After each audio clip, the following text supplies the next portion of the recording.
Hello, gorgeous warrior women. Karen here, and let's talk about sleep. Okay, so you know as we age that sleep can be more elusive. You also know when you hit perimenopause and menopause, oh, it can be even more so.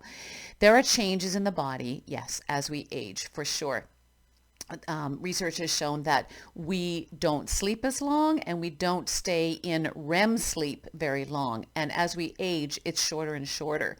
And so is it because we don't need it? I'm not sure, but that's just how our brains react to the aging process. But in perimenopause and menopause, of course, there's other things that get in the way, like the night sweats, heart palpitations, and those kinds of things. So it can be really, really challenging for women who are in perimenopause and menopause. And that is where less about sleep aids and more about balancing the hormones is really the key thing that you have to take away is that balancing the hormones, if you have a natural way or if you're looking at HRT, whatever it happens to be, will help to support that. But let's look at a whole bunch of other things first, shall we? Because this is leading the way to living with a natural lifestyle around healthy sleep hygiene. So first of all, going to bed and waking up at the same time 7 days a week is vitally important. And people fight this, and I don't know why. I think it's just because, work is work, and then weekends are playtime, and they want to be able to relax and have fun and all that kind of stuff. And that's cool. But I also was in, this is a little bit crooked. I have a crooked head. I also was in hospitality for years, like for 15 years. And so I worked nights and I didn't get home till 2 in the morning. And it wasn't until I got pregnant with my son where I left the industry and I started getting back into regular sleep-wake times. And that was 30 years ago. And it was the best thing I ever did for my health and wellness. Everything turned around. It took time, but everything turned around when I had consistency in my sleep and wake time. So if you're looking at, not wanting to do that, maybe consider why you don't want to do that. And maybe just see if it's really worth it to stay up till like midnight or whatever. But I also know that as you age, it gets tougher when you don't get your sleep, because if I don't get my sleep, it usually takes me a couple days to right myself. And when I was younger, oh man, I could go days without sleep and not even notice it, right? So things change as you age for sure. Do remember that sun on your eyes in the morning is super, super important. So this is where all of our spiritual think masters are always saying, get outside, close your eyes and hold them up to the sun for about 20 minutes a day, because it fuels the pineal gland, which of course is our health and wellness spot back here, and it manages serotonin, melatonin, which is our sleep wake hormones, and a bunch of other good hormones in the body. So it's just a natural to look up to the sun with closed eyes and let it get through the eyelids. So no sunglasses. No caffeine after around it's like 8 hours before bed, 8 to 10 hours before bed. So for me, I'm usually in bed around 8:30, and so I don't have any caffeine after noon. When it hits 12 o'clock, I only have 1 cup in the morning anyways, maybe one, but I don't have any caffeine after that. So again, you've got to be careful if you're into sports drinks or energy drinks. Even some chocolate bars have it as well. So do take notice of that as well. You want to hydrate, so 2 to 3 liters of water. Sure, you can use a formula. There's formulas that say this many ounces for this amount of body weight. I don't really follow a lot of formulas because they kind of put us into a control issue thingy and makes us a little bit hypervigilant. But for me, I find at least 2 liters a day. In the wintertime, I can't drink as much because I don't need as much. In the summer, I'm up to 3 liters a day. So hydration really helps to for hormonal balance and for all sorts of other, different biochemical processes and enzymes and whatnot in the body. And it just is a way to bring your body into homeostasis, which is a fancy word for balance. No blue light. So what does that mean? Well, if you're watching me on YouTube, This is blue light you're watching. So it comes from our phones, it comes from our computers, it comes from iPads, it comes from our TVs. Blue light interrupts the patterns in the brain. It kind of creates a static in the brain. And so they're always saying, park them 2 hours before bed. Well, I can't live without my TV before bed. Okay, but don't sit close. Just have it far away then, and you won't have as much of a disruption. And there's also glasses that you can wear that cut the interference of the blue light as well. So you can look at those as well. You want to have a dark bedroom. So some people like a little night light, that's fine, but they do say dark is best because that allows the melatonin, which starts to curve up as the sun goes down. It's a natural reaction to you saying to your body, time to go to sleep now. So melatonin increases. And in dark light, it's helpful to increase and maintain melatonin while you sleep, which is your sleep aid. And you also want it cool. So they say under 70 degrees. So I have it quite cool. I have 3 doggies. They need it cool. So I always have cool air coming from a window, winter and summer, just to have that cool air coming in. So those are a couple of helpful hints as well. No electronics in the bedroom, guys, okay? No TV, no cell phone. Yeah, you can live without a cell phone. Yeah, if your kid is out and you want to hear the phone, you can set it on ring and you can stick it outside. So there's a lot of research around the ill effects of having electronics in the bedroom. I won't go into it in this video. You can Google it. But really, it just makes sense. So you want a calm, inviting bedroom for when you go to sleep. So you don't want any stimulus. You just want your brain and body to say, oh, we're going into the bedroom now. And that means sleep, right? Okay, it can mean other things, if you know what I mean. And that's fine too, right? You can add that in. But when things are done, it's sleep time, and you need to let your body and your brain know that. So when you walk through the door, it's like it's going into another dimension, and that is rest and recovery. The other thing is 2 hours before, do some journaling, do some meditation, do some reading.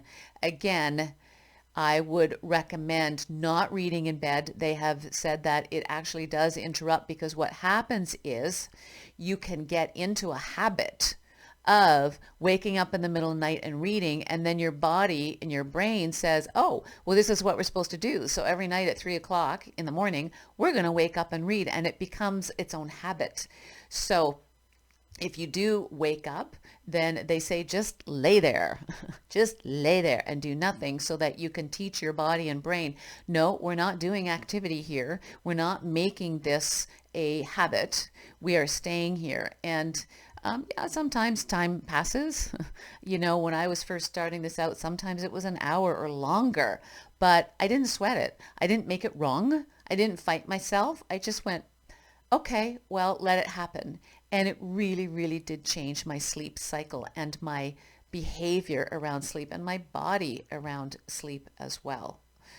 So they don't recommend getting up and leaving the bedroom and going to watch TV or going to get hot milk or whatever, because again, you are creating a habit, an unconscious pattern that says this is what we do every night, and your body will naturally wake up at that time if it sees it as a habit. So the habit is to stay in bed, not sweat it, don't make it wrong, just lay there, because you're still allowing your body to rest. And just know that some people sleep better than others, guys. And it doesn't mean that you're doing anything wrong. It just is. And some people can have blissful sleep and other people not. For a lot of us, I take a lot of my thoughts with me to bed. And so that's why I journal and write stuff out. I have to write out what I'm doing for the next day as well. I have a to-do list, because if I don't, it sits on my brain. And so I write it out around dinner time just to make sure, and then I can release it from my brain. The other thing you can try is sleep aids. Now, I'm more about natural sleep aids. So there's melatonin, which again has become very popular, anywhere from 3 to 10 milligrams.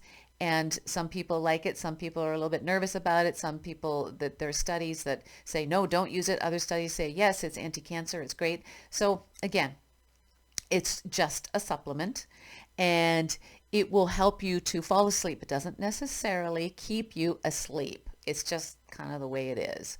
There's other things you can try, like valerian root.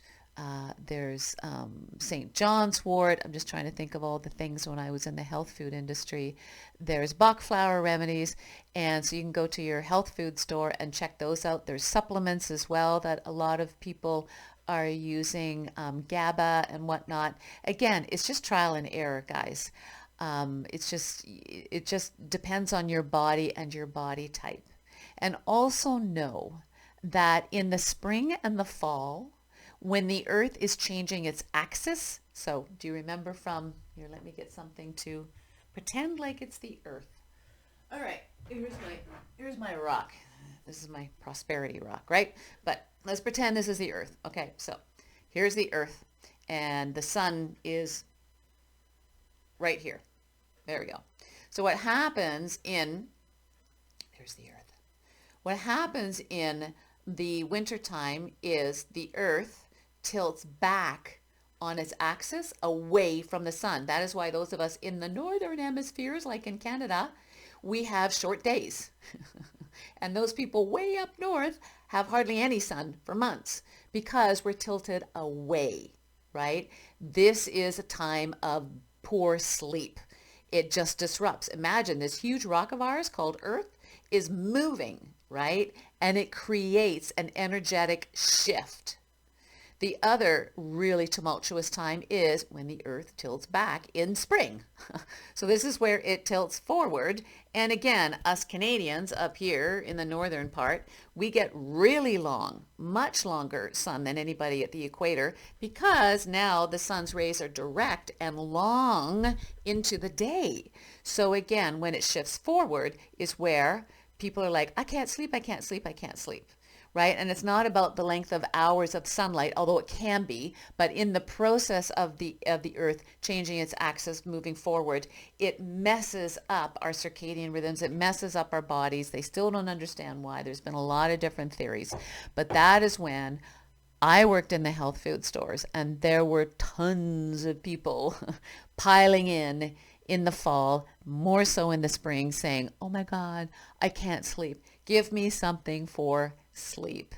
And I watched that phenomenon for 10 years and I still feel it in my own body. So just know that too. So there's a lot of things to consider when you're looking at creating sleep hygiene. But I would say the most important is to bed and rise at the same time. Stop electronics hours before bed. Dim the lights in your household so you're kind of mimicking the sunlight going down outside because our circadian rhythms are wired to that. Did I say don't bring TV or electronics into the bedroom?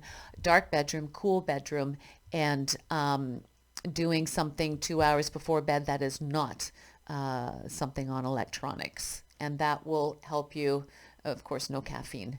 And that will help to create a framework for better sleep hygiene that might allow you to move into deeper sleep and teach your body how to sleep well or sleep as good. And of course, exercise, guys.